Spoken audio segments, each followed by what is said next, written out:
Nasa kustodiya na ng pulisya ang 5 sa 7 persons of interest sa pagdukot at pagpatay sa beauty pageant contestant na si Geneva Lopez at Israeli boyfriend nitong si Yitzhak Cohen. Ayon sa Philippine National Police, 3 sa mga ito ang inaresto dahil sa iba't ibang kaso, habang 2 naman ang voluntaryong sumuko. 2 naman ang nananatiling at large. Sa 3 inaresto, 2 ang dating pulis na kinilalang sina Michael Giang at Romela Boso.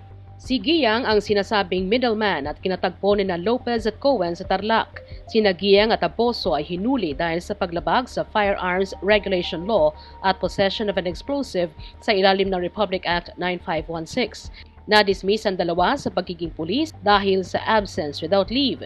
Suspecha ng pulisya may kinalaman sa awayan sa lupa at planado ang pagpatay sa mga biktima batay sa nakalap nilang mga impormasyon. Yung Magnovia ay nagkaroon ng pagkakataon na makipagkita kay Giang.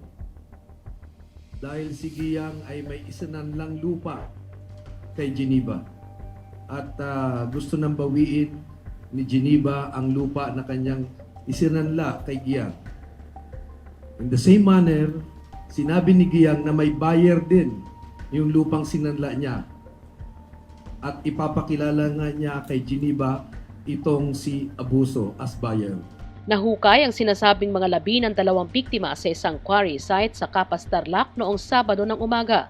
Kinumpirma na ng mga kaanak nila Lopez at Cohen ang bangkay ng mga biktima, pero ayon sa PNP, nagsasagawa pa sila ng DNA testing para makasigurado.